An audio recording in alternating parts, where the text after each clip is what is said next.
Support for this podcast comes from the Central Valley Journalism Collaborative, connecting communities with the resources, infrastructure, and networks to ensure a vibrant local free press. From KVPR in Fresno, this is Central Valley Daily. It's Thursday, September 12th. I'm Elizabeth Arkalian. Coming up, plans to build the state's largest carbon removal and storage projects in Kern County faces a key test tonight. For something like that to come here, it's very alarming. The county's planning commission will vote on whether to approve the facilities. Hear more details in just a few minutes, but first, today's headlines.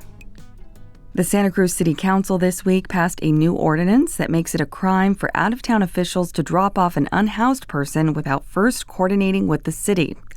The ordinance was sparked by an incident involving Hanford police. In June, 2 Hanford officers drove a disabled woman 180 miles and left her outside a shelter in Santa Cruz. Evan Morrison of the organization People First of Santa Cruz County spoke with California newsroom partner KAZU. It's pretty reckless to just take someone who's homeless and put them in a new location. A city council member referred to the officers' actions as forced displacement. In a statement to Fox 26, the city of Hanford said the homeless woman had requested to go to Santa Cruz and had contacted the shelter before she was transported there. Dozens packed into a Me and Ed's pizzeria in Fresno's Tower District Tuesday night to watch the long-anticipated presidential debate between Kamala Harris and Donald Trump. Reporter Esther Quintanilla spoke with some voters who attended a watch party hosted by KVPR. Inside a crowded room, onlookers held their breath as Trump and Harris came on stage, and soon enough, laughing and clapping took over during tense moments, like when candidates were asked about their views on abortion. 20-year-old Harold Begarin is not a fan of either candidate. He's a first-time voter and says he was happy to see the moderators doing real-time fact-checking. And I felt like last time in the debate with Biden, they really just let Trump run away with it.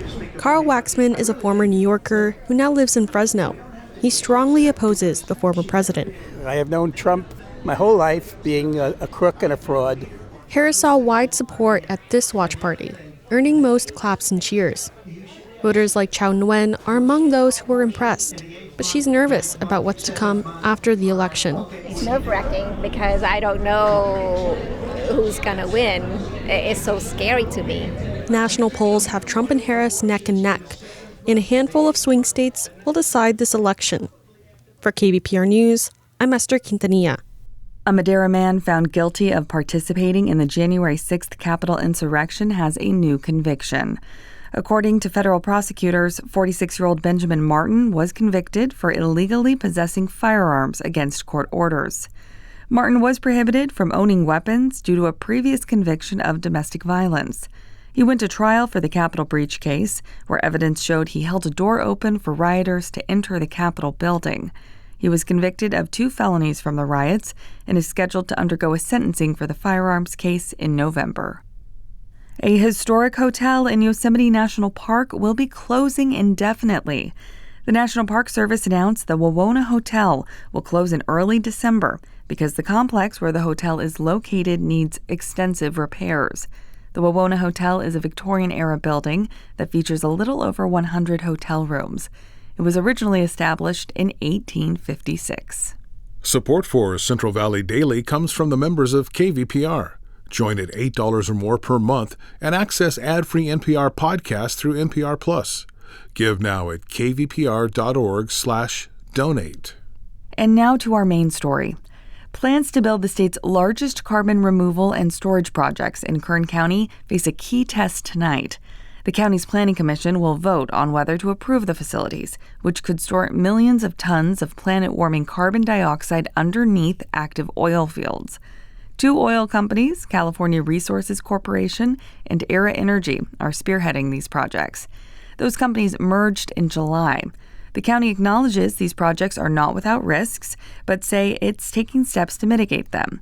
As KVPR's Joshua Yeager reports, some residents fear those measures won't be enough to keep them safe.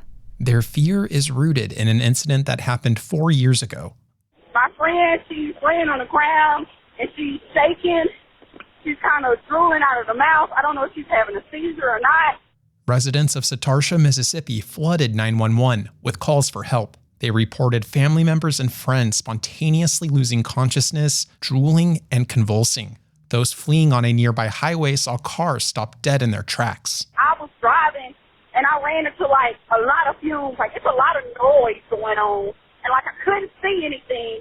My car wouldn't back up. Like I don't know what's going on. The cause? A pipeline carrying carbon dioxide had ruptured about a mile away, sending a gas plume across the tiny rural town. More than 40 people were hospitalized. Although we constantly breathe in small amounts of carbon dioxide, at high concentrations, the gas is an asphyxiant. For something like that to come here, it's very alarming. Sonia Sanchez is a notary in Buttonwillow, a rural town about 4 miles from the proposed site of Carbon TerraVault 1.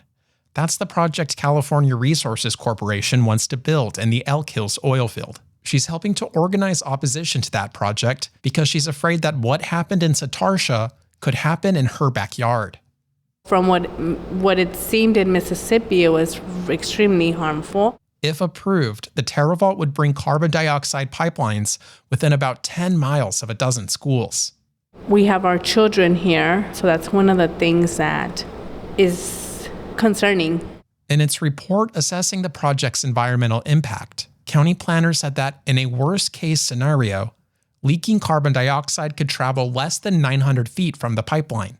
But Richard Kuprowitz, who has overseen pipeline construction for several oil and gas companies, says predicting how far carbon dioxide will travel is difficult and depends on many factors. CO2 is heavier than air, so it's going to go a long way. We wanted to ask the county about Kuprowitz's concerns, but Planning Director Lorelei Oviatt said her department would not be giving interviews until after the Board of Supervisors votes on the projects later this fall. But at a public meeting earlier this year, Oviatt tried to address residents' concerns. We're obviously looking at all these things. The underground pipeline, construction. We're looking at what can you do and not do on that surface. Meanwhile, experts say pipeline ruptures aren't the only risk with carbon storage projects. Induced seismicity certainly is a safety concern. Ola Kavan is a geophysicist with the U.S. Geological Survey. He says injecting carbon dioxide underground can cause earthquakes, a phenomenon he witnessed at a carbon capture test facility in Illinois. While the risk may be elevated in areas with active fault lines, such as Kern County, he notes this is a topic of ongoing scientific research. That is certainly something that the producing companies will have a keen eye on. In its proposal, CRC said the company plans to monitor seismic activity closely. We asked the company for an interview to learn more, but the company referred us to the county's environmental impact report instead. Still, the benefits of carbon removal and storage projects could outweigh the risks, if done right, according to Dave Sanchez. He heads the carbon removal lab at UC Berkeley. Carbon removal approaches, I think when ideally implemented, can kind of increase the pace and scale of ambition on climate action. But he says that will require a lot of work. It's a challenge to the industry to get this right the first time. I think it's a challenge for regulators to get this right the first time. We all need to be really closely scrutinizing it. Back in Buttonwillow, Sonia Sanchez says the threat of a warming climate is not her primary concern. I don't want to sound selfish, but yeah, honestly, I'm worried about my family. County leaders will have to grapple with these concerns as they pursue plans to make Kern California's carbon capture capital. For KVPR News, I'm Joshua Yeager in Buttonwillow. This story is a collaboration between KVPR and Inside Climate News. Emma Farringer-Merchant contributed reporting. And Joshua joins me now to discuss this topic a little further. Hi, Josh. Hey, Liz. Okay, this is the third part of your series called After Oil, California's Big Bet. What made you want to explore this green energy transition that's really affecting all of us? Well, Kern County is at the epicenter of the state's transition to cleaner sources of energy. The county produces some 2/3 of the state's oil and perceives the state's plan to phase out drilling as an existential threat. Jobs, emergency services, quality of life, all of those things are at risk if the county sees its tax base shrink. My reporting partner, Emma Farringer-Merchant of Inside Climate News, and I specifically wanted to look at some of these carbon capture and storage proposals in the southern San Joaquin Valley. The same geological features that made Kern an oil powerhouse Also, in theory, makes it a good candidate for storing vast amounts of carbon dioxide underground where it can't warm the planet. So Kern County's banking on using its oil fields to actually help reverse climate change. That does not seem very intuitive. Can you tell us more about how they plan to do that? Right. And it's not just the county. The state's largest oil companies all have carbon storage projects pending in this region. Environmental groups are skeptical of their intentions, of course. They argue the technology is a way for the oil industry to sort of continue profiting under the guise of helping to combat climate change.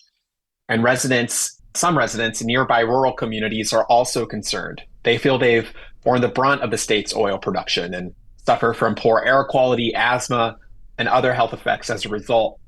But it's also important to note that a lot of residents in Kern County, which is a politically conservative region, are embracing this technology.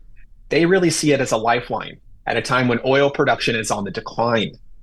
Companies have laid off hundreds of workers and moved offices out of state in recent years. And that's put a big dent in one of the few pathways to a good paying job that doesn't require a college degree. Yeah, jobs were the focus of another entry in your series. What did you find there? Well, unfortunately, it looks like these projects may not create a lot of jobs, at least not right away. In an environmental report, the company behind the TerraVault proposal, which is California Resources Corporation, they told the county that the initial phase will create just 5 permanent jobs. But Kern County officials are hopeful that they can essentially birth a new industry in their backyard. They've put together a plan to attract investment in what they call the Carbon Management Business Park.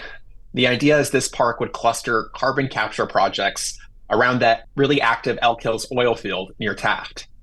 So in a lot of ways, carbon capture is the same as drilling oil. You're just kind of pushing carbon dioxide down deep underground rather than pulling oil up out of the ground, if that makes sense. Companies say that oil workers wouldn't need much training to adapt because they're so similar. But it remains to be seen if those jobs will materialize in meaningful numbers. And in the meantime, other green energy jobs that do exist right now, like solar, just don't pay as much. So I understand there's a big vote tonight on the project you've been following the closest, the Carbon TerraVault. What do you expect to see? Well, the Kern County Planning Commission will vote on whether to approve permits for 2 major carbon storage projects tonight, CRC's TerraVault and a similar project from Era Energy. I expect to see a full house at the meeting with both supporters and critics of this nascent industry speaking out. The vote is the culmination of more than a year of review. The county has published thousands of pages analyzing these projects, which my colleague and I have sifted through in our reporting. Given everything we've discussed, it would surprise me if county leaders rejected the proposals, but the final decision will likely fall on the Board of Supervisors later this fall. That was KVPR reporter Joshua Yeager. Thanks for joining us, Josh. Thanks, Liz. And that does it for today. Thank you for listening. If you have feedback or a story idea, we'd love to hear from you. Email podcast@kvpr.org. Today's episode was produced by Jonathan Linden and KVPR with support from the Central Valley Journalism Collaborative. I'm Elizabeth Arkalian. Find the latest local news anytime at kvpr.org.